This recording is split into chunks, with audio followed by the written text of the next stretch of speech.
Assalamualaikum warahmatullahi wabarakatuh.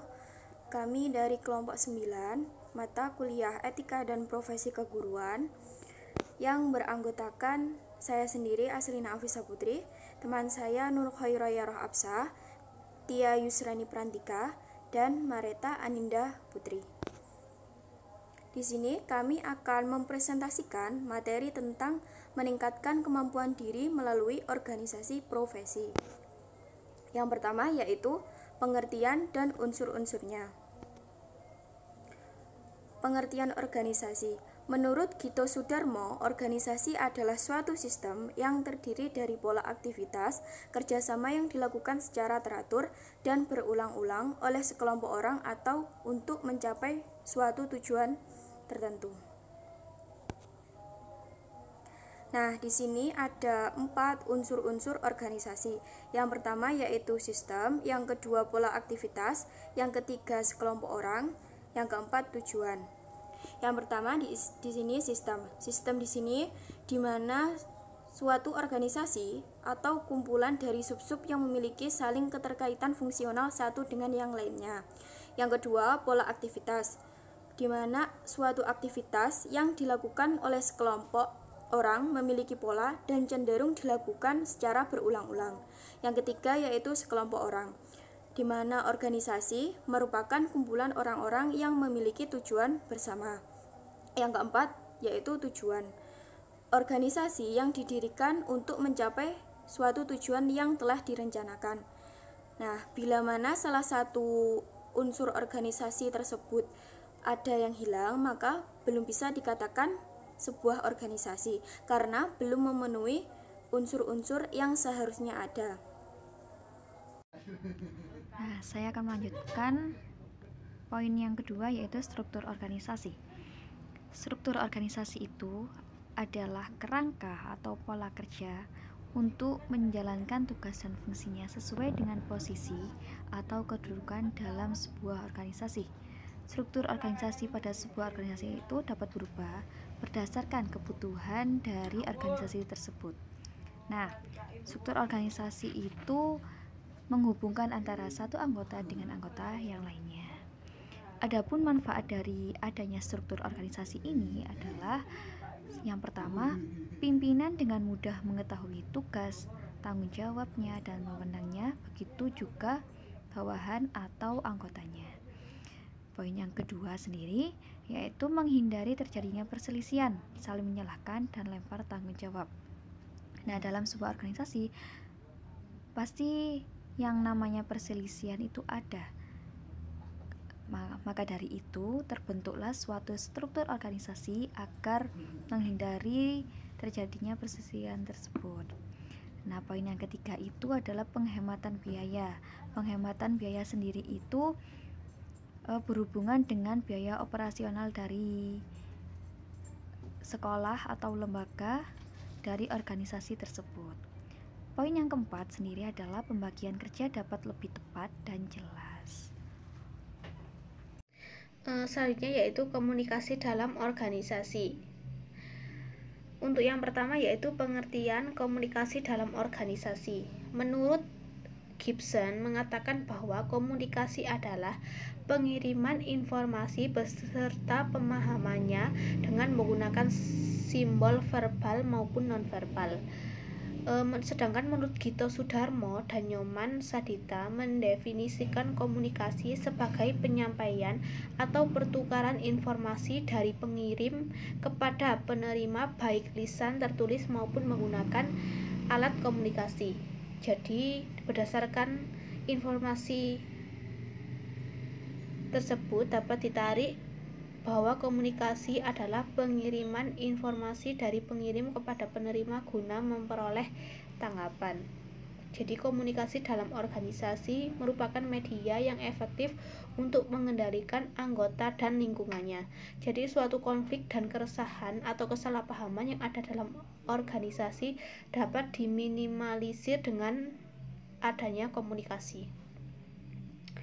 Berikutnya yaitu jenis-jenis komunikasi dalam organisasi.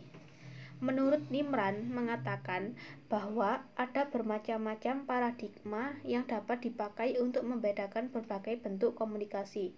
Untuk yang pertama yaitu aspek lingkup organisasi meliputi komunikasi internal, yaitu komunikasi yang terjadi antara pihak-pihak internal atau pihak-pihak dalam suatu organisasi. Untuk yang kedua yaitu komunikasi eksternal, komunikasi yang terjadi antara suatu organisasi dengan pihak eksternal atau pihak luar. Terus selanjutnya yaitu yang kedua, aspek sudut arahnya meliputi komunikasi searah, yaitu komunikasi yang dilandasi oleh adanya satu pihak yang aktif, yaitu pengirim atau penyampai informasi, sedang pihak lainnya pasif. Yang kedua yaitu komunikasi dua arah, yaitu komunikasi yang dilandasi peran aktif kedua belah pihak, baik pemberi atau penerima informasi.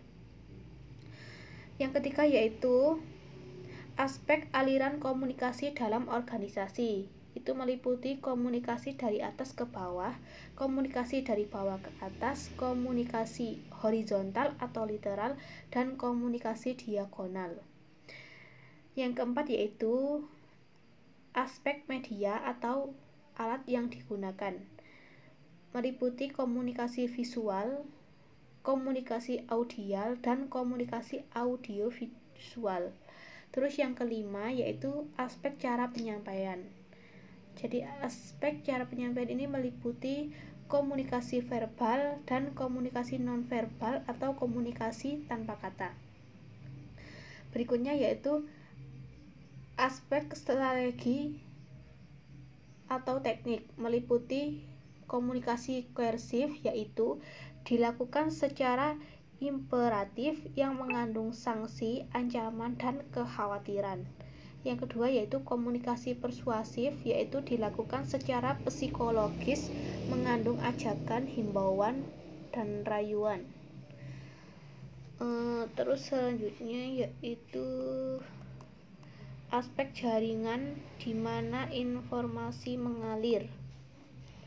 Dibagi menjadi dua yaitu komunikasi informal, yaitu komunikasi antara orang yang ada dalam organisasi tetapi tidak direncanakan dalam struktur organisasi. Yang kedua yaitu komunikasi formal, yaitu proses komunikasi yang berada di antara yang resmi dengan yang tidak resmi. Terus aspek manajerial meliputi komunikasi interpersonal dan komunikasi organisasi. Berdasarkan aspek yang ada, seseorang dapat membedakan bentuk komunikasi dalam organisasi. Jenis-jenis komunikasi di atas tidak selalu dilakukan dalam suatu organisasi, tetapi organisasi akan menggunakan sesuai dengan kebutuhan organisasi. Baik, selanjutnya akan dilanjutkan oleh saya, Mareta Aninda. Yang keempat adalah kepemimpinan dalam organisasi. Pengertian kepemimpinan dalam organisasi itu sendiri adalah merupakan faktor penting dalam organisasi karena dapat menggiring dan mempengaruhi prestasi organisasi. Kepemimpinan adalah kemampuan untuk mempengaruhi aktivitas seorang atau kelompok untuk mencapai tujuan. Yang kedua, ada tipologi kepemimpinan dalam organisasi. Tipe kepemimpinan pada umumnya dikenal yaitu yang pertama, tipe otokratik. Tipe otokratik itu sendiri memiliki ciri kepemimpinan, yaitu diantaranya 1. Mengambil keputusan sendiri, memusatkan keputusan pada dirinya, menggunakan wewenang dan tanggung jawab sepenuhnya. Yang kedua, tipe paternalistik. Tipe paternalistik memiliki ciri kepemimpinan, diantaranya mengambil keputusan cenderung menggunakan cara sendiri tanpa melibatkan bawahan. Yang ketiga, tipe karismatik.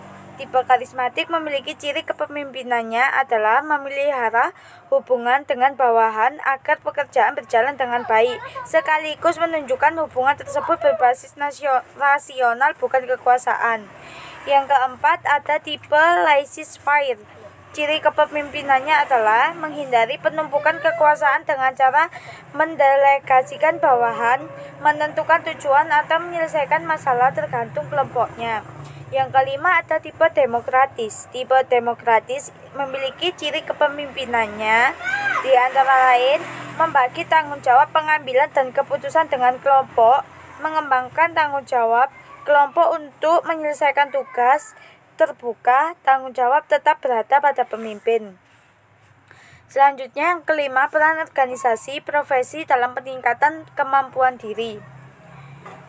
Peran organisasi profesi, setiap guru selalu berusaha meningkatkan dan mengembangkan kemampuan dirinya dengan memiliki kualitas kemampuan yang tinggi, akan mudah dalam menyelesaikan permasalahan yang dihadapinya dalam menjalankan tugas.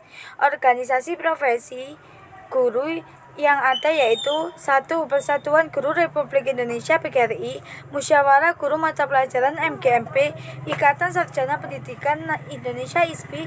Dengan terbentuknya organisasi profesi guru dapat meningkatkan kemampuan dirinya dan berlomba dalam kebaikan dengan sesama profesi.